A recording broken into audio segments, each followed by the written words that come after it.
downloaded the Buckeye Leafcast with your host, Andrew T. Evans, with special guest, Chris Stefanick. Ladies and gentlemen, welcome to another edition of the Buckeye Leafcast. I'm your host, Mr. Andy Evans, and joining me, as he always does for this rendition of the Leafcast, OSU Buckeye basketball style for today, the Intergalactic Buckeye Fan, the one and only Mr. Chris Stefanick. Andy, so feels so good to be back across the mic looking at you, so let's get this going.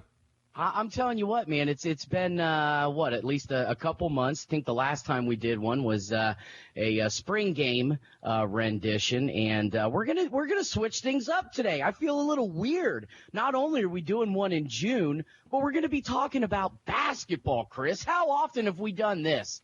Not very often, that's for sure. But I think just a couple minutes here, a couple minutes there, maybe. I don't know that we've ever dedicated a show to it, though. Clearly, it's been that long since we talked about OSU basketball. And also, Chris, I would like to welcome onto the show a special guest, good buddy of mine, Brandon Richey. He's going to be sitting alongside of us today, maybe interjecting a time or two on this subject, although I should let all of the Buckeye Leafcast and just Buckeye fans in general out there know that Mr. Richey is a Michigan fan.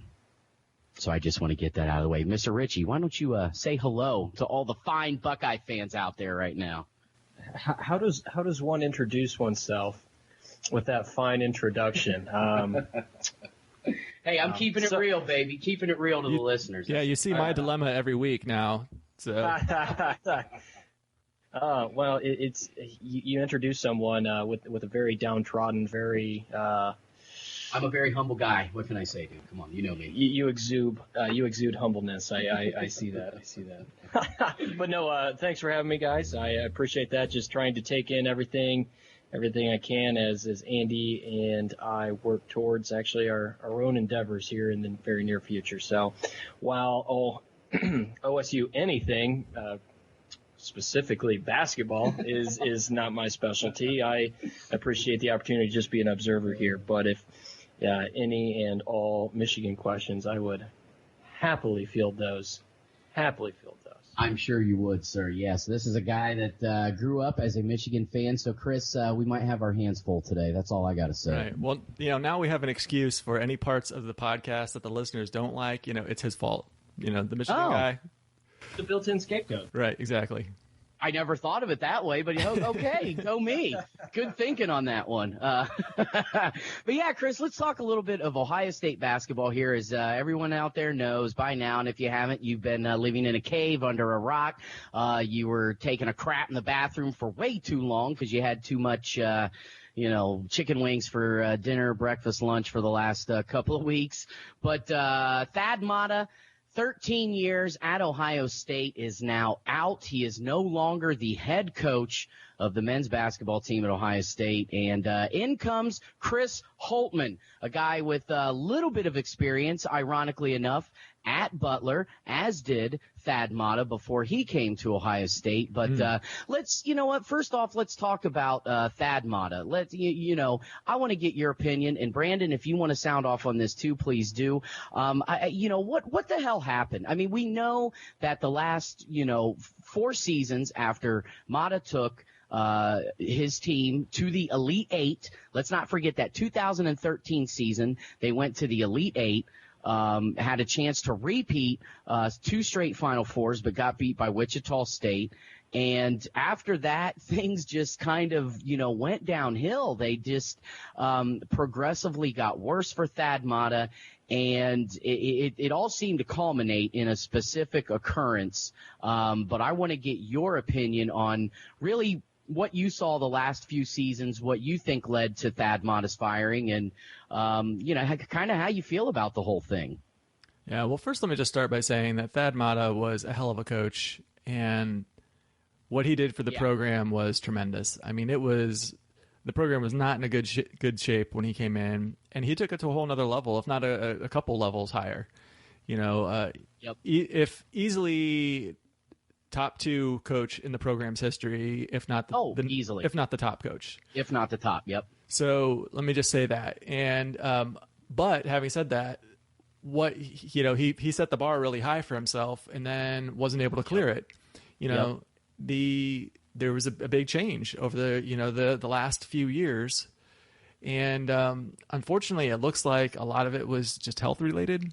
So I think he's had 4 or 5 back surgeries in his life. Something like that. Yeah, and one that he had a few years ago went badly. It was not successful, and he got a condition called dropped foot. Yes. That's been some years ago too, I believe. Right. And so basically he sits down through practice, sits down through the majority of the games. He's not able to be energetic and is just in a lot of pain. And I don't know that so much had a whole lot to do with the program's success, but it did have a lot to do with him not getting out on the road and doing the recruiting, winning those recruiting battles like he had in the past. So, one of the criticisms of Thad is he's not the greatest developer of talent. Players come to Ohio State and they don't seem to get much better than when they arrived. And the way he's been successful is he's brought in all these guys that were phenomenal NBA talent kind of players. He's had just a ton of first-round draft picks. D'Angelo Russell just a couple of years ago. Right, the most recent being D'Angelo Russell.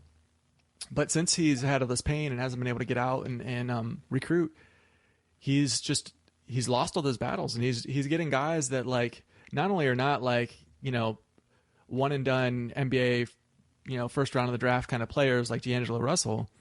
I mean, he's not even getting Big Ten players lately. I mean, it's he's getting guys. You look at their other offers, and it's they have offers from Bowling Green and Ball State, and it's what? So really, one of the big reasons that you saw the decline at Ohio State was recruiting. And I completely agree with you on that point. You can even, really, if you go back to this last class that he got, which was supposed to be like a top 5 class with Daniel Giddens and Mickey Mitchell and A.J. Harris and Jaquan Lyle. That was supposed to be like this next big class that came in and brought and resurged Thad Matta in the Ohio State basketball program. Not to say it was down in the dumps at that time, because it was still, okay, yeah, they had a couple of seasons there where they got beaten the first round of the NCAA tournament against Dayton, and then they lost badly the next season in the second round against Arizona, the 1 year in which they had NBA talent in D'Angelo Russell, who was a one and done. But that class was really that was it. That was the downfall. I mean, that class right there, for whatever reason, being a top 5 class, could probably go down as his worst recruiting effort of all time, because I think ultimately it led to his to whatever you want to call this, his dismissal, his firing, his stepping down, him not being the coach anymore at Ohio State. Yeah. I mean, it's definitely the talent of player you brought in was just not Big Ten talent, caliber players. And, like I said, it's you just could look at the offers the kids had and tell that. So, what I think is funny is there's one kid, that Justin Aaron's kid. He's one of those kids you're talking about, where he had, offers from Wright State, and I think Columbus State may have been the only other school to offer him. And I think they do actually. But yeah, no, of course I'm being slightly facetious, but here's a kid from Versailles, not highly recruited. He's a 3-star guy. And Ohio State is without a doubt the biggest offer he's got. And then once Thad Matta says, no, I'm stepping down, whatever, I'm no longer the coach. Here's a kid that decides he doesn't want to be, go play basketball at Ohio State anymore. And I just think that is pretty funny, but that's just my own silly little opinion. So sorry to interject, but please continue. Yeah. And one of the other things, one of it was Matta didn't have the energy to get out there and be as enthusiastic of a recruiter, and maybe wasn't going on the road as much as he had in the past. The other thing was negative recruiting. It was well documented that, several cases where other schools were negative recruiting against him. Now, negative recruiting occurs all the time. And when I say negative recruiting, what I mean is, you're on a visit at Michigan State and they're saying bad things about Ohio State to try to get you to go to Michigan State, that sort of thing. It's talking negative about another program in order to try to get you to come to that school. So that's nothing new. Pretty crappy, you face it all the time. But the specific negative recruiting that they were using against Thad was that they said, his health is really bad, which was true, and a Google search could confirm that for any of the recruits, and that he was ready to retire. This was like his last year. He was going to retire. You don't want to go play for him. And I mean, do I know that that's what swayed the kids? Why he wasn't able to get these top kids? Who knows? But that was one of the things that was being used against him over and over. And I think it must have had a role, because you look at the kind of kids he was bringing in early on, and then what he was doing at the end. And it was, pretty much night and day. So something changed. So it doesn't sound like you're of the opinion or belief, like my good Michigan friend here, Mr. Richey, that Thad Matta was feigning some sort of illness, as it was believed with Urban Meyer, which there was, some speculation and stories out there that he claimed I have chest pains, not feeling good, I need to take time off for my health kind of thing. And then, a year later, he's the coach of Ohio State. Thad Matta, I truly do believe was, had some serious health issues that were keeping him back. Yeah, no, I mean, it's ridiculous. He isn't feigning anything. Yeah, no, I think Mr. Richey here is just being slightly facetious himself in that assertion. Or do you really believe that? Do you think Thad Matta was really feigning some sort of illness to step down as coach because he was sick and tired of being sick and tired? And again, it's not that I was interjecting with any kind of conspiracy theory or anything like that. It was just, do you, as two very staunch Ohio State fans of all sports therein, feel that there is any kind of correlation between what happened with Meyer and now with Matta? That was the question. I was not interjecting any kind of, any of my own theories, because quite frankly, I like beating Ohio State on the basketball court. I like beating them any chance Michigan has. So I was just curious. Yeah. And again, I'm not trying to poke and prod at anyone's health. Absolutely not. But I was just curious, as two Ohio State fans, did you once hearing about Thad Matta's departure, did the thought ever cross your mind? Well, that's interesting. No, I can see what you're saying, being a weird kind of happenstance, if you will, that, Thad Matta was, well, and that's the thing. He supposedly retired, stepped down, because he was sick. Or just not feeling well. And like Chris said, I mean, he's had back surgeries. He's had this drop foot deal. And I really do think, though, that it does seem ironic in a sense that Urban Meyer said what he said, but yet he's still the coach. But with Thad Matta, it's completely different. I mean, Thad Matta just, unfortunately just had crappy back surgeries, and it just led to, like Chris said, him not having just the full amount of energy and being able to commit towards not only coaching but recruiting and traveling and doing all that kind of stuff. And I really feel like you two have laid out a pretty significant reasoning as toward why he stepped down. Yeah, and I get it. If you have significant health issues, specifically if you're not able to recruit, while you were laying out his inability, Thad Matta rather, his inability to recruit as of late, I drew the direct connection to Brady Hoke. That guy could recruit. He couldn't develop to save his life and or wear a headset. And that is evidenced by the fact that his best year was his first year with Rich Rod's recruits. Everybody he recruited thereafter was just as good as the day they showed up the first day. They never were developed any further past that point. Even further evidence by the fact that you had several walk-ons now playing in the, I take that back. Two just retired from the NFL early.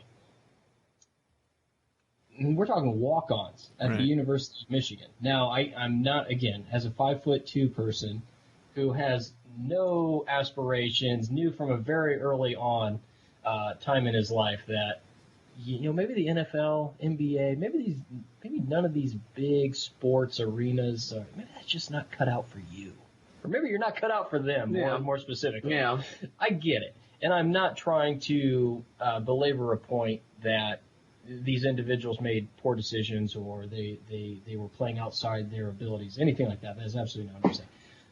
But if you're playing for the University of Michigan and is an historically great, storied football arena for coaching thereafter, what have you, if you have walk-ons as your star players, which there were several with Brady Hoke, what does that say about your ability to develop? And again, while you and Andy were discussing Thad Matta's decline, if you will, dare I say, Mm-hmm. No, definitely. That's all I could think about was Brady Hoke, because he's a likable guy, Right. but it all comes down to, are you going to win ball games?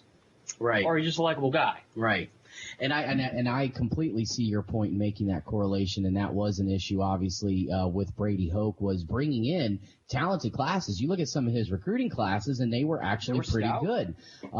With Thad Matta, certainly, brought in some talented players, but, Chris, would you not say that D'Angelo Russell didn't really develop into the kind of talent that you thought he would be, even though, yes, he was only there for 1 year. And in today's day and age of college basketball, if you are that type of talent, I mean, you have to come just gangbusters out of the box and blow people out of the water the first year that you're there.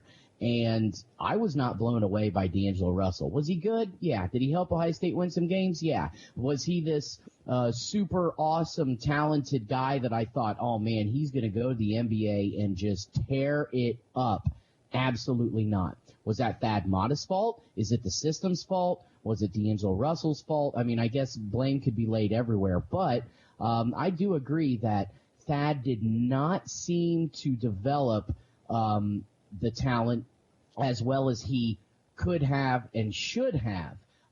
Guys like Amir Williams and Shannon Scott. I mean, these two guys, Chris and Brandon, were McDonald's high school All-Americans. McDonald's high school All-Americans, and they were probably worse after they left after 4 years at Ohio State than they were when they got there. Right. And that kind of stuff, you shake your head at when you see Thad Matta and some of the kids that he did or rather did not develop. I don't know. Your thoughts, dude. Well, so let me give you an example. This is something that is completely objective, right? So a lot of this stuff is subjective. Was he better the day he left than the day he arrived on the basketball court? I mean, we could get into stats and stuff like that, but I mean, that stuff, it's a lot of it's subjective. Here's something objective. Deshaun Thomas, an offensive wonderkind, I mean, he was just a phenomenal offensive talent at Ohio State. Yeah. Left early for the NBA. 1 year early, sure. Quick interjection. What is the current requirement? Is it 1 year? 1 year in college. 1 year. Interesting. Okay. Yeah. Okay. So he leaves early for the NBA. The NBA draft, the what do they call it? The combine. The combine for the draft. Yeah. Yeah. He had the highest % body fat of anybody at the combine. Hi. That's an objective thing. And this is a wing player. This isn't like a center. Right. We're not talking about, somebody like Terrence Dials or something down there, or J.J. Solinger. This is a freaking wing at the highest % body fat. And I wish I could eat it up. Yeah, I wish I could remember the guy's name, but it was I think it was the year prior. I think it was 2 years in a row. Ohio State had another one of their star players go to the NBA, left early, and he had the highest % body fat of anybody in the combine. So it was 2 years in a row. They had the year before Thomas. It would have been Solinger. I would think that would have had the highest amount of body fat. I would think. I'm trying to remember who it was, but there was two players with the highest, and it's ridiculous. It's like, do you? You have so much money, and you can do that. That's the best you can do with your weight program. Right. It's meanwhile, Urban Meyer, he's got elite weight training program with Mickey Marotti. They got photos of these guys coming in. You know, it was like relatively skinny little high school football players or fat, high school linemen. And like not even like 12 months later, they look like Greek gods. You know, they could take these photos with their shirts off and riding Harleys and stuff. And it's like the transformation's huge. Brandon's rolling your eyes right now, and you just called Ohio State players Greek gods, by the way. So. Yeah, I mean, no, I understand. I mean, 300 was an amazing movie, but if we're getting down to brass tacks, the fact of the matter is the old adage of ab-laden warriors is just absolutely farce. You would bleed out immediately. You're missing the point. It's not meant to be taken literally. Again, I was not taking what you said literally. It was just kind of one of those things. It was like, and I'm not talking about the guys who fought in the war. I'm talking about the gods on Mount Olympus. Damn it! And they did have rippling abs. There you go. Okay, I will shut up now, please. All right, so. That right there. And I mean, look at like take Mark Loving. Mark Loving's been, God forbid, the face of the program in the last few years. Yep. I mean, that guy's looks like freaking noodle arms out there. I mean, I hate to say it because, I mean, maybe he's some people just can't put on muscle mass, and as hard as they try, as much as they eat, as much as they hit the gym, they just can't put on muscle mass. So, maybe he's one of these guys. I don't know. But the fact that the weight program, none of the guys look great when they're going through, this program. None of them end up looking like they've added muscle, like they're toned, and they're, coming in last place of all the players at the combine as far as their fitness goes. Something's clearly wrong, and that's just that like objective measure of, body fat. We could see with our eyes what they're doing on the basketball court, their basketball abilities. Frankly, he's never been that great at that. But before, he was at least getting NBA level talent, and so then that was enough to get it done, to get Ohio State to a different level, to get them to Final Fours and national championship games and the like. But that slipped. It did. And when he got a Deshaun Thomas, who I like to call the gun, because his freshman year, it was like whenever he got the ball, he shot it. And he shot it. He would never pass it. As soon as he got the ball, he'd shoot it. He'd just gun it up there, just fire away.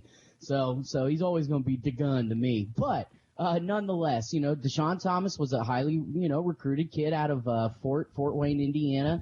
Of course, Jared Solinger was one of the most highly sought after kids in the country when he came out of Northland High School. I think he was wasn't he number one player overall in the country, if not number two? He might have. I tell you what, if he wasn't number one, I think he was legitimately one of the top, big men. He was like one or two. One of the top players overall, in the country. I mean, he was that sought after. So, those were the kind of kids, though, that Thad started moving away from. Like, if you look at, let's look at the last really great team there, that Jared Solinger was a part of in 2012. You could even go the next year in 2013 when they made it to the Elite Eight, and they didn't have Solinger. But even that 2010-2011 team that lost like 2 games going into the NCAA tournament and were the number 1 overall seed in the entire tournament. I mean, hands down, best team in the country. Dude, look at all of the kids that were on that team, and they were, without a doubt, some of the best conglomeration of kids that he could have gotten. And you want to know what? They were primarily all from Ohio, except for Deshaun Thomas, who was one state over. I mean, Diebler, Ohio. Kraft, Solinger, Buford, all Ohio. David Light, Ohio. And I noticed this pattern, and gonna throw some football in there for my boy Brandon too. Urban Meyer's kind of doing the same thing, where he's going away from these Ohio kids, and Thad Matta started doing that. He wanted to go down to Texas and get Austin Grandstaff. He wanted to go down to Georgia and get guys like Shannon Scott and Daniel Gibbons. He was doing that because he wasn't getting the top Ohio kids. I mean, Luke Kennard never even considered Ohio State. I know. Never even considered it. Who was the guy at Akron St. Vincent Mary? Carlton Bragg. Yeah. You know, you're talking about guys that are like top 5, top 10 in the country overall. Yes. You know. And how do you let kids, and I understand you only got a limited number of scholarships, don't get me wrong. You only have, 3. No, but those are guys you take. I mean, you take, if you only have one scholarship, I don't care who else out there is saying, they want to come play for you. You take Luke Kennard. You're like, sorry, we're going with Luke Kennard. Absolutely. I don't care who you are. We're going with Luke Kennard. Yes. He didn't want to come. There was nothing Matta could do. That guy was not going to come play at Ohio State. And, that's what did him in, though. He was getting those guys in the past. He did get, Luke Kennard was on the same level as far as recruiting ranking goes as J.J. Solinger, but he got Jared. Well, and Jared. JJ, kind of. Yeah. Jared Solinger, rather. Yeah. But he wasn't able to get the Luke Kennards and stuff. So, if you only get the top talent in Ohio, you're going to be pretty good because Ohio produces so many quality basketball players. So, and Thad was able to go out and get some stars, famously Greg Oden and Mike Conley, both from Indiana, I believe. Yes, sir. Indianapolis North High School. So, he had success doing that in the past too, getting, elite talent from out of state as well. But, even if you can't get that, if you just get the top, 3-4 players in Ohio every year, you're going to be pretty good. You're building a team. You're building a national championship contending team as far as I'm concerned. Well, there's going to be years when the stars align and you have a Luke Kennard or you have a Jared Solinger or something like that. So if you're getting the top 3 or 4 kids, when you end up getting kids like that, because every year there's not a Luke Kennard coming out of Ohio, right? But no, very true. But when you do, if you manage to get 2 or 3 of those guys in the same, that end up playing together, they don't have to be in the same class, but within 2 or 3 years of each other, so they end up playing together on the same team. That's when you can have that national championship magic, like you talked about. That team that was number 1 overall with John Threebler and Jared Solinger and David Lighty and all this. I mean, that team was so good, and I still contend that they were the number 1 team in the country that year. They were the best team. Yep. They just, they lost a game. That happens. The best teams in the country, in the world, will sometimes lose a game. Yep. But you're one and done in the tournament. Yep. Exactly. So, question for you, Chris. Just point of reference in essence of level setting. So the biggest in-state opponent, if you will, in terms of recruiting, Xavier? Yeah, Xavier. I mean, is that fair? Yeah, I'd say Cincinnati's probably. Yeah, I mean, Cincinnati's bigger, I would say. Yeah. Don't forget about Dayton. Oh, the Flyers. Well, they ain't got Archie, our boy Archie. Let's talk about that real quick, dude. I mean, okay, so Thad Matta, let's go back now and kind of sum up the last few months here, Chris. So the day of the Rutgers game in the first round of the Big Ten Conference Tournament, just a few hours before tip-off, Gene Smith comes out and says, Thad Matta is our man. He is the guy for the job. I got full faith in him. Blah, blah, blah, blah, blah. Fast forward that night, Ohio State, 11th seeded in the Big Ten Conference Tournament, Ohio State, then loses to the worst team in all of the conference, last seeded Rutgers. They lose that night to Rutgers. Okay. So then about, a month or 2 months later, this was about a month ago, Jaquan Lyle, the best guy, quote unquote, on the team, gets arrested for getting into some sort of scuffle at a bar near his hometown of Evansville, Indiana, and is being restrained, and then the cops come, and then he punches a cop car. I don't know. So, a bunch of stupid, drunken shenanigans by a 21-year-old kid. Which if he's 20, I'm not sure how he was at a bar drinking, but I'm going to assume he's 21. Do you know if he's 21 or not? I have no idea.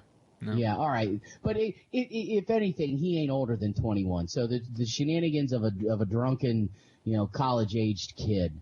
And shortly after that, then, just a day or two later, Ohio State comes out and says, well, the thing is, Jaquan wasn't even playing for us. Heck, he quit the team a month ago. Why, he quit a month ago. He wasn't even playing for Ohio State anymore. And I was listening to another guy who has a podcast, one of the local sports beat writers here. And this guy made a great point. He said, well, if that's the truth, why was Jaquan Lyle still posting pics of himself on social media wearing like his Ohio State uniform or Ohio State garb? So he's still posting pics after when Ohio State said he quit. He's still repping the team that he supposedly quit and used to play for. Okay, that's weird. Number one, number two, number three, number four, whatever. So you fast forward then up to just here last week. Quick interjection.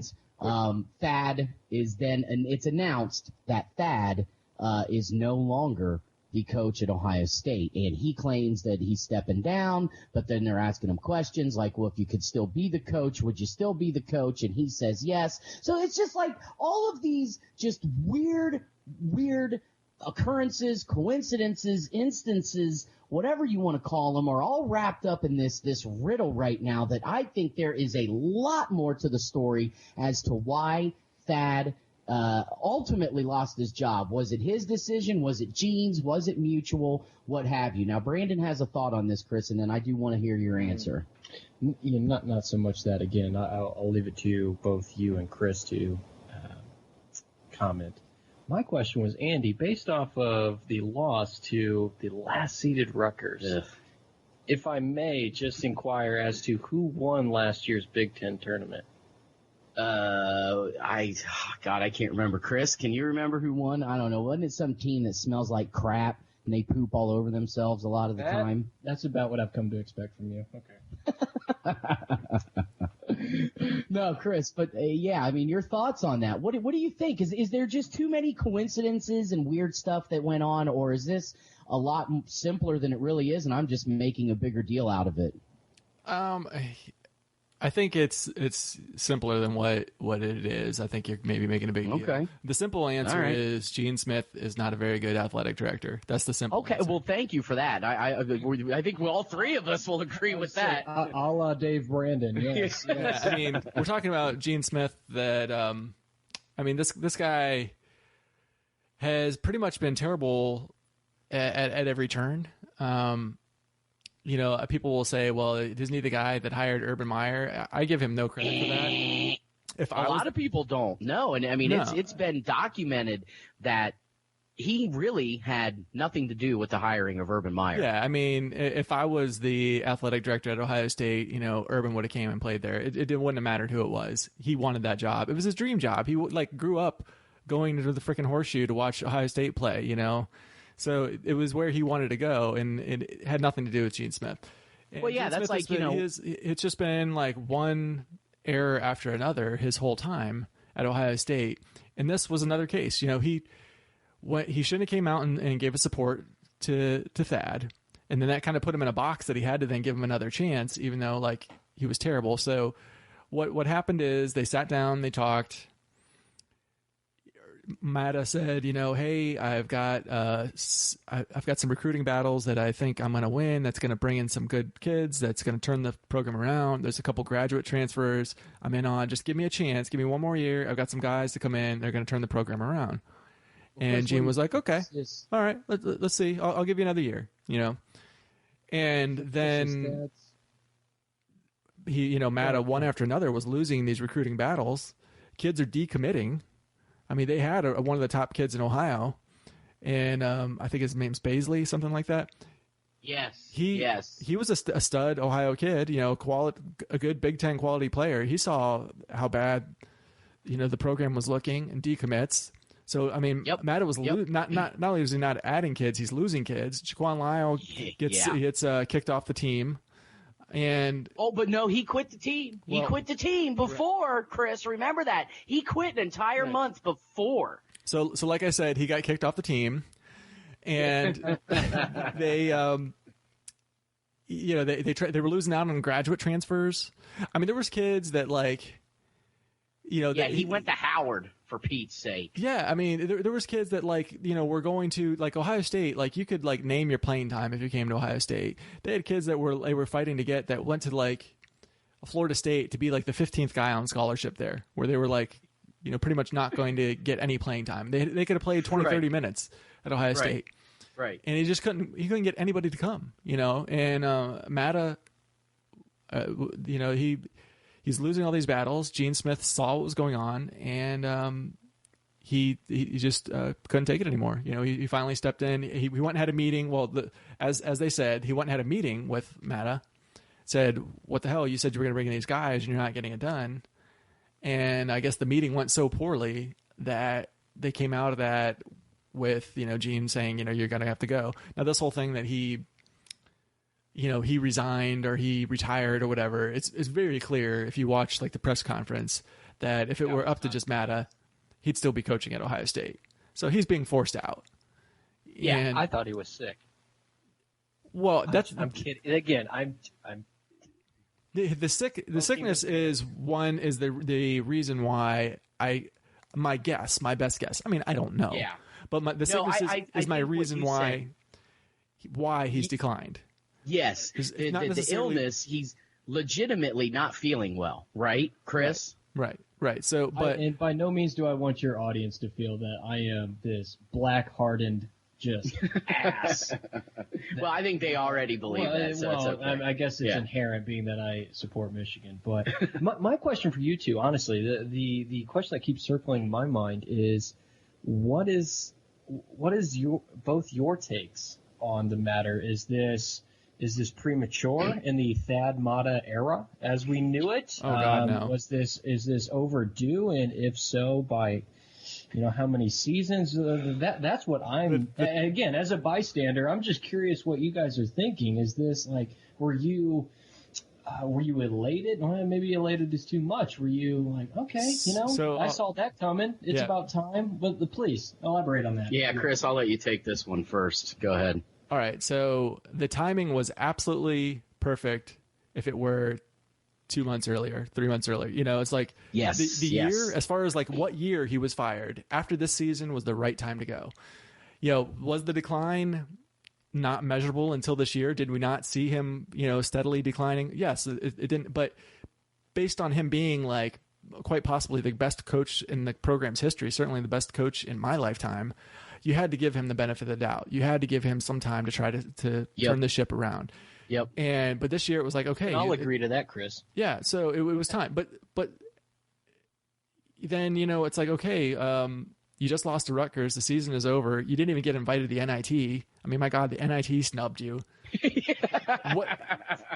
Now is the perfect time, and they didn't do it. Yeah. And then you wait. I mean, honestly, Gene Smith, it was so incompetent to not do it then and to do it now. When it happened now, like, the speculation was that Gene Smith, the only reason it occurred now is he had somebody else lined up.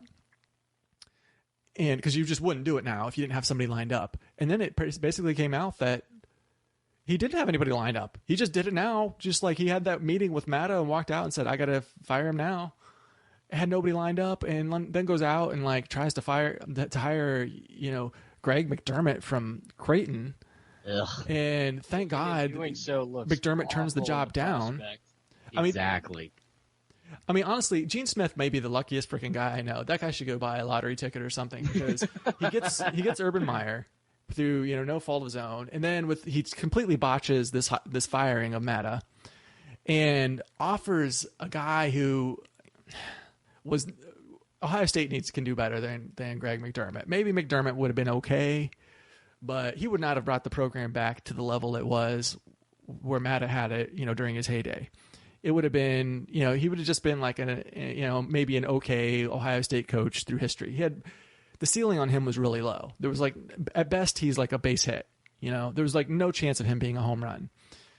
And that's the guy Matta was going to go with. And he's so lucky that McDermott turns the job down. I know. And then he gets Holtmann, who actually, I think is at least a solid double. Better choice than McDermott. Much better. I mean, Holtmann actually has the chance to be kind of a home run guy, to be a guy who can get it back to the level that Matta had it. You know, which to me, I don't expect somebody to come in and like turn Ohio State into like Duke or Chapel Hill. I expect if somebody can just come in and get the program back to where it was when Matta had it clicking on all cylinders, I would be thrilled with that. I think that's like pretty much about as good as we can expect to have. I mean, because Ohio State's a football school, they're not a basketball school. Yep. And to have it, at that where they're like a perennial top 10 kind of school, have a good shot at winning the Big Ten every year, have a shot at winning it all, being a Final Four type team, at least every few years. That's about best case scenario, Chris. I mean, I hear you out loud. So let me take a litmus test for you guys. What is upcoming year? You have a new coach incoming, fresh out of Butler. What is the level of success that either of you I'm hoping to derive some kind of consensus here, but I don't expect any. What do you foresee as being the OSU faithful's level of success? What measure of success can you take away from this year and say, okay, that's, you know what? A lot of respect to Matta. Chris, as you said, he was in your lifetime the best coach OSU had. What have you? What's next, though? Moving forward? What's the next chapter? Chris, and I think I know what you're going to say personally. With the kids that are returning and the one kid that is coming in this season, two kids that are coming in this year. I think that if Ohio State with a new coach and a team that, let's face it, Chris, like you said, I mean, guys that, had it narrowed down between, the Columbus School for Girls and Ohio State, maybe them too. If Chris Holtmann can take a ragtag bunch of young kids and get them in the NIT and win just one game, I'll be happy. And if he goes 500 in the conference this year, I think that's a success. I think that is definitely a good indication of things to come. Chris? Well, yeah, I mean, the cupboard is so bare right now. I mean, it is absolutely bare. I mean, he lost an entire recruiting class. They had that top class you mentioned, and like all five of them, like within 18 months, all five of them are not even in the program anymore. Just astounding. So, the cupboard is so bare. I mean, unless Caleb Wesson comes in and is like the second coming of Terrence Dials, and they can kind of build the team, around him this year. Yeah. I'm not expecting any kind of success for them this year. And I'm completely just being honest. Yeah. And I'm ready to just like say, whatever happens this year, I don't care how bad it is. We're not going to hold this against you.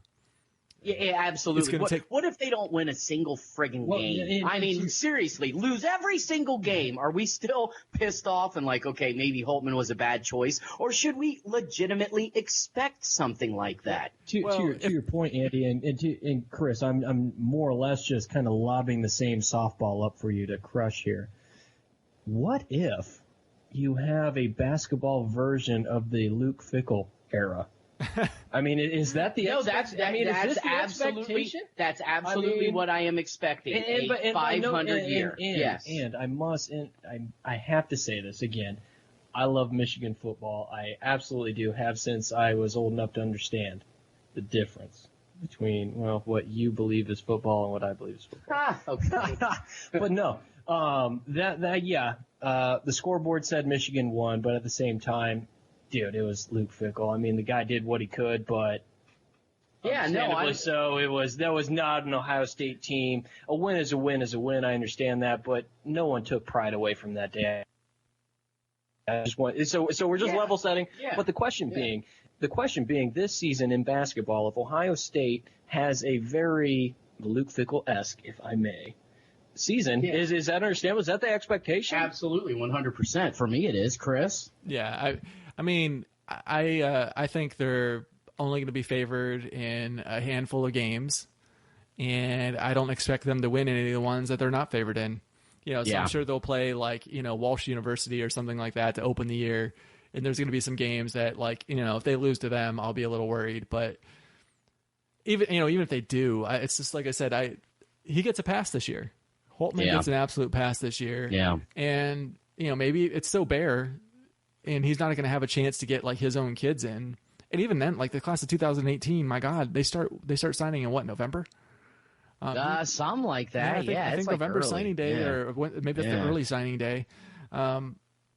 He's got like no time to put together even the class of 2018. And even if he did have a time to put it together, we're still talking about just a freshman class.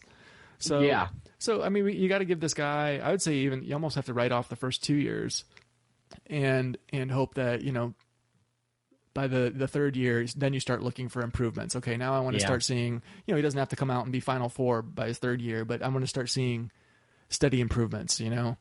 And I will say this: one of the things that Holtmann is known for, Matta was absolutely not known for it, is developing the kids he has.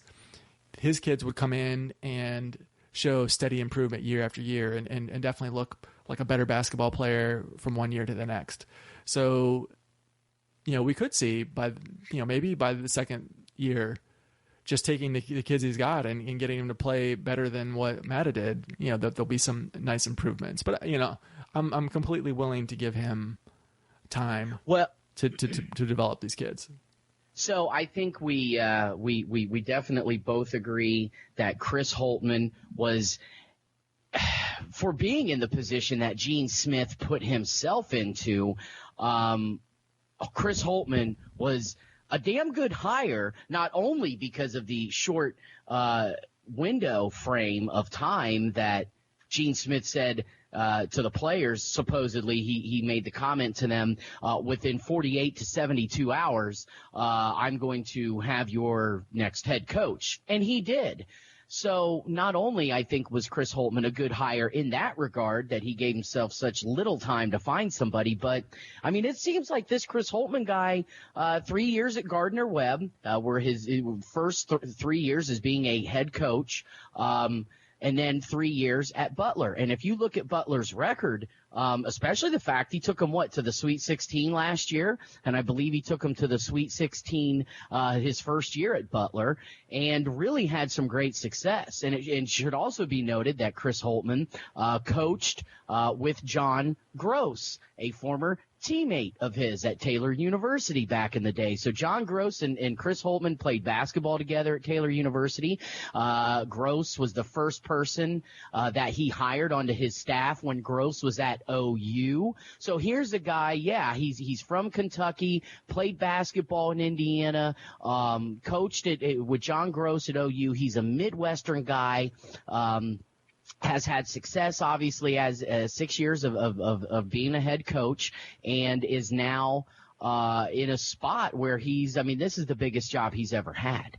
And I'm hoping, much like what Thad Matta did, his, first, 6, 7 years, 8 years really, as being head coach at the Ohio State University, he took off, he ran with it, and he'd had no problems coming in and doing as well as he did. That is Thad Matta. And I'm expecting the same out of Chris Holtmann. I'm like you. I'm not expecting much out of him this year. I think, to your point, Brandon, very Luke Fickell-esque season, very Luke Fickell-esque. In fact, if he goes 500 in the Big Ten or overall and gets in the NIT, I consider that almost better than a Luke Fickell-esque kind of season. So I'm looking forward to this hire. I think it was a good hire, Chris, and I think he's honestly going to do some good things. Real quick anecdotal question, Andy. So if you're in agreement, essentially the season is nothing to write home about. How do you foresee that? So as an MBA, this is what I think about on a daily basis. So you have things that are obviously impacting your bottom line. Mm-hmm. Yeah. Your basis for said revenue. Yeah. Is nothing to be compared to even not even having an NIT invitation. Yeah. So that being the basis for last year's success, what do you foresee being the shots attendance? Oh, I mean, are we just talking? These are these are OSU students. They're taking in the experience. There's nothing to be of concern. Again, and I'm just very curious here. Yeah. And again, this comes from a place where I watched Dave Brandon, if you will, if you get the pun there, to where former Domino's CEO, and you as well as I, and I'm sure Chris knows that at sometimes I'm sure they just literally slap some marinara sauce on the box and sent it out, because that's essentially what it tasted like as soon as you bought it. Pretty much. His only contribution was retrofitting the house, the big house. I mean, honestly, capturing 30% more, and again, I'm going into football. I apologize, gentlemen. But where I'm getting at is, what do you expect to be the attendance fallout from this decision? Point blank. In an interesting question, Brandon. I tell you what, though, Chris, did you have any further opinions on Chris Holtmann and, what you felt that this hire is going to do for Ohio State? Well, as you know, Andy, I wanted Archie Miller, and I was furious when we didn't get him. Thank you. Archie Miller was the perfect candidate for Ohio State. Perfect. I mean, perfect. He was absolutely, lit the world on fire at Dayton. And I think you were going into that when you said, had Smith made this decision a couple of months ago, we could be talking about Archie Miller right now and not Chris Holtmann. Right. Let's face it. Yeah, all indications were that Archie Miller, he said things like his dream school was Ohio State. So, we could have had him. And instead, Indiana gets, a hotshot coach from a small school in Ohio when Ohio State gets a hotshot coach from a small school in Indiana, I guess. Well, Archie Miller was the perfect situation, if you will. Former coach for Thad Matta at Ohio State, who said Ohio State was his dream job. You don't get a drop in the bucket all that often, and that you're absolutely right, dude. Archie Miller, drop in the bucket. And how do I feel about Thad? Everything going down the way it went down, I think it sucks. I miss Thad, to your point as well from earlier. One of the, if not the greatest coaches, not only in my lifetime, certainly in my lifetime, but in Ohio State history. And I'm torn on this one, because to see the way that it ended with Thad, it really bums me out. But I'm excited about a new beginning in Ohio State basketball, because the program was definitely not heading in the right direction, and it was not going to get better anytime soon. But if this had happened a couple of months ago, I would have loved to have seen Archie Miller. So, please, go on ahead. Yeah, so, that they missed the opportunity to get the perfect guy for the job. Yep. Now, and he was fortunate. He was lucky that McDermott turned the job down and Holtmann was available and took the job, because Holtmann has the kind of talent that he could be, maybe just as good as Archie. I think Archie was the better fit, because I think, for one, he's got just great relationships with all the high school coaches, and that recruiting we talk so much about.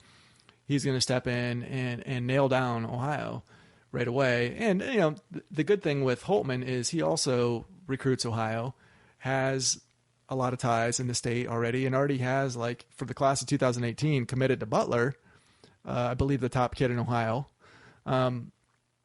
Will that kid follow him to Ohio State? Yeah, the kid out of Massillon. Yeah. We can only hope he follows him to Ohio State. I don't know, but at this current point, he's currently committed to Butler. But, so, it may be, my point is, Gene Smith is lucky, because even though he's completely dropped the ball, he's completely mishandled the whole situation, he still ended up, the end result, I think, is probably pretty good. It might not be any noticeable difference between Holtmann and Archie. This could be the start of a great rivalry, with Indiana and Ohio State being back to where their fan bases want them to be, and playing regularly for the Big Ten title. Hopefully it's something like that. But, we'll see. But, that was another thing that stung back, at the end of the season. Indiana goes out and gets Archie Miller, the guy who Ohio State's his dream school, the guy who's the perfect coach for Ohio State. It's like now not only did you miss out on the perfect coach, but now we got to face him every year, with him going to Indiana. So that kind of, was like insult to injury, Exactly. But yeah, like you, I'm I feel bad for Thad. Didn't want to see it go out down like this, but I'm excited because there's something to be excited about now. I mean, before under Thad, it was just like, okay, another year of sucking. I guess losing to Rutgers is as best I can hope for now. Yeah. And to Brandon, to answer your question, and Chris, that's absolutely 100%. I agree with all of that. What's attendance going to be like? I can't see it being any worse than what it was this year. I think it might still dip down a little bit. I mean, they were averaging what, Chris, on 7,000-8,000 people a home game. I mean, it was terrible. Yeah. Is it going to be worse? Probably. Does that really bother me? Not so much. I could care less about attendance figures, quite honestly. I know, the Gene Smiths of the world care about attendance, and the board members and people like that love to see, obviously, attendance figures through the roof because it means more money. They don't want to see attendance down. But to me, the attendance is going to take maybe a little bit of a hit, or stay the same. Chris, I don't know how you feel on that matter, but that's just pretty much, my 2 cents on it. Well, the reason I care about attendance is recruits care about attendance. If you're coming on a recruiting trip to Ohio State and you're sitting and watching a game and it's just dead, And that is fair. That is a good point. Yeah, you want that place packed and jammed. Don't get me wrong. Yeah. I do love to see a packed arena screaming and going nuts. I don't want to see, 2,000 people sitting there on their hands and, literally knitting a blanket or something, but and it's a good recruiting tool for football as well. I mean, at least Urban, he used to take the kids to basketball games back when the program was decent and the place was packed. I think he's kind of stopped doing that because he saw that it probably wasn't going to help his case any to take the football kids to a basketball game. They'd be like, well, Jesus Christ, what's going on here? The place is empty, So, it helps. But I mean, overall, next year, attendance wise, record wise, however you want to measure next year, I'm ready to just, give Holtmann a complete pass for next year. So, and really the next 2 years. So I'm not worried about the attendance. So yes or no, the two of you will watch every game this year? I mean, I can't promise I'll watch every game. I'll try and watch every game, absolutely, but it's still going to be tough. It's still compared to a normal season when you watch. I would say I'll probably watch about as much Ohio State basketball this upcoming season as I would have, like I did last year. I watched just about every game, maybe not every one because of a work schedule or a thing going on, but yeah, I mean, I'm still going to, turn them on and check them out. Yeah, I'm definitely not going to be watching every game next year. So that's. I'm more in line with Chris here because call me a fair weather fan. I really don't care. It's, and again, the only thing, not as a basketball anything, more along the lines of football. Been there with Hoke. Okay.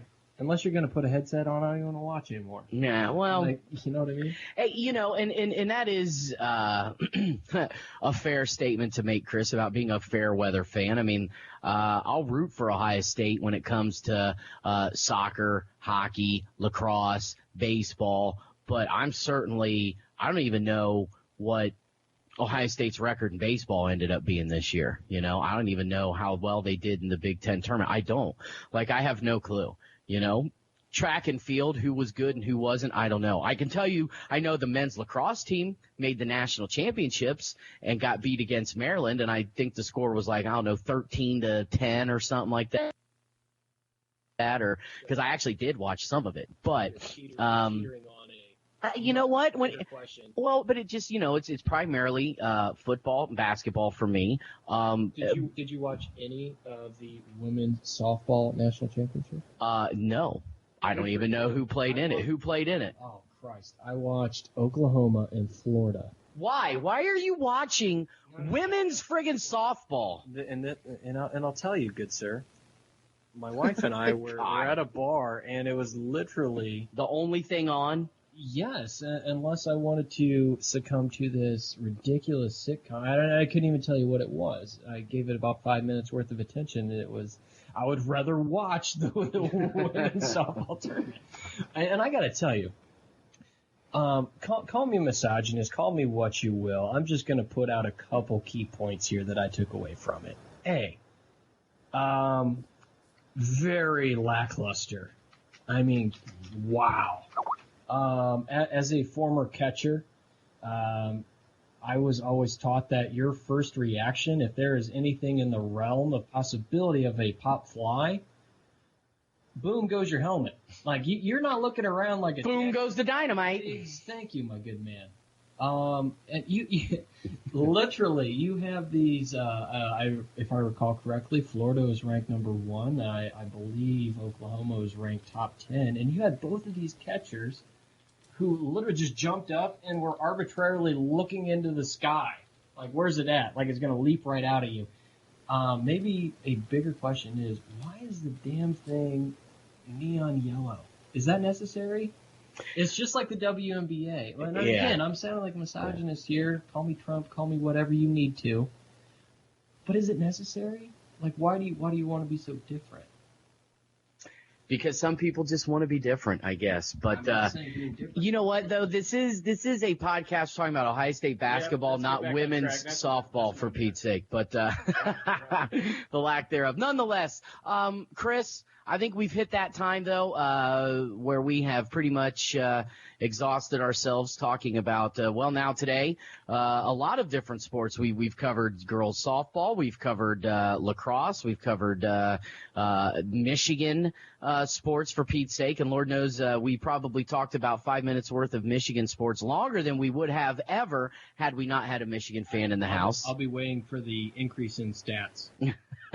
Yeah, we're going to definitely see a lot more hits out of the Michigan contingent on this one. But, Mr. Stefanick, before we jump off the microphones here, was there anything else you can think of that we did not cover that you wanted to throw out there? No, I think we've pretty much killed it. Yeah, well, let's kill it some more, folks. That has been the Buckeye Leafcast. I'm your host, Andy Evans. Across the other side of the microphone, the Intergalactic Buckeye fan himself, Mr. Chris Stefanick. Once again, sir, thank you for jumping on and doing a summertime basketball podcast. The only reason really we're doing this, let's face it, is because of the big news that happened. We certainly don't talk a lot of basketball a lot, nor do we really do anything in the summertime. It's a hot, sticky one up here in Central Ohio today, as I'm sure it is down there on the East Coast in Carolina. But nonetheless, I want to thank you, sir, for taking time out of your busy schedule to talk a little shop. And I also want to thank my man Brandon Richey, the Michigan fan, the Michigan man, the piece of crap otherwise that he is, for coming on and hanging out and joining us for this edition of the Buckeye Leafcast. So, Mr. Stefanick, thank you, sir. Yep. Hey, and if you would like to hear some more Chris Stefanick, I do have another podcast that I run called Choice Conversations. It's a personal development podcast, and I covered various topics in that field to basically just help you to improve all areas of your life. So come on over and check it out, choiceconversations.com. There it is. Have a choice conversation with Mr. Stefanick. Don't talk about sports. Well, I mean, you can if you want, but, get on there. Have a choice conversation with Mr. Stefanick, be it whatever you want. And I'm sure coming up summertime, there's a lot of things you're probably going to be chatting with some folks about, some good life-altering, life-meaningful type conversations with people. So looking forward to hearing what you guys have coming forth. And Mr. Richey, yes, thank you, sir. Want to throw props your way for coming and hanging out with me for a couple hours to see and hear what Chris and I do when it comes to this podcast. And this was not the only reason, though, that you came. You and I are actually going to be getting into a little venture ourselves. So real quick, why don't you holler that out to our peeps? Yeah, absolutely. And I didn't realize how appropriate the segue from women's softball to to that question was. But, yeah, so the mouth and the brain coming to you in the next, what would you say, a couple months here, being generous? I hope so. Yep. Absolutely.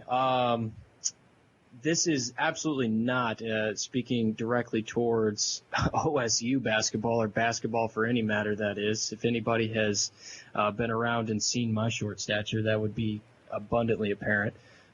We're looking more towards anything OSU, Michigan, rivalry-oriented, touching on some political endeavors this country is taking, as well as must-knows for the layperson. Essentially, it's everything on your way to work. What is being talked about? What are you going to bring to the table for those around you in your cubicle farm of a job? And let's just be quite frank, that is the majority of this country right now. I'm going to give you a couple things to arm yourselves with. Start talking about it, bringing it up, and then a couple things that it's just going to be, well, being just frank, things to talk about that are just fun to talk about. So I appreciate the opportunity to just hear you guys out. Again, my strong suit, definitely not in either of your arenas. But again, appreciate the opportunity. And again, that's the mouth and the brain coming to you in the next month or so. Appreciate it. Absolutely. And I'm looking forward to it. Yeah, Mr. Richey and I, he wanted to come. Actually, I kind of wanted him to come sit along and see how it's done, Chris. I told him, hey, for, a couple of guys who like to get on the microphone, hack around and talk a little bit, you can kind of see what we do when we do this podcast. So hopefully, Brandon, it's been educational. And Chris, because of the fact that you like to have choice conversations with people above and beyond sports, and because Mr. Richey and I, we do plan on talking a lot about things aside from sports. In fact, it's probably going to be more politically driven, more kind of along what you do, Chris, with Choice Conversations, just talk about life issues and just things going on in general. Don't get me wrong. We're going to talk about some sports, especially when it comes to football season. But, Chris, when it comes to the side of politics, I would love to have you on this show. We could even do a cross blend between the two, and I think that would be a lot of fun. Speaking of, Chris, I've heard you're more of the libertarian mindset. We're going to get along just fine. Yeah, Mr. Richey, in fact, I would probably say, quite honestly, the three of us here, I mean, I probably – well, this is a conversation for another time, but I would say that in the case of libertarianism, I think the three of us can definitely have some interesting conversations. But it's not too that's not being – exclusive of any other opinion or view. It's just, it's just that, talking about it. Okay, what makes sense? What doesn't make sense? When you hear people discussing their views and they're so emphatic about it, what is it about that maybe you feel you don't know? Like, what's intriguing about that? That's the mouth and the brain, ladies and gentlemen. And Chris, if you bring that libertarian view, you can bolster my views as well, because I feel like we're going to get along just well in that respect. Bring it, my friend. We're more than happy to have you on. Sounds good. Couldn't have said it better myself. So, in that aspect, folks, we're Audi 5. This has been the Buckeye Leafcast. He's the Intergalactic Buckeye Fan, Chris Stefanick. I'm Andy Evans. Special guest today, Mr. Brandon Richey. And in honor of having a special guest, Chris, we're going to leave him like we always do, but we're going to do it emphatically, sir. So on that note, let's leave him like we always do, baby. O-H! I-O! Go Bucks! I want to go back to Ohio State, to old Columbus town, to the stadium to hear the band, by far the finest in the land. I want to go back to Ohio State, to old Columbus town. I want to go back, I gotta go back to Ohio.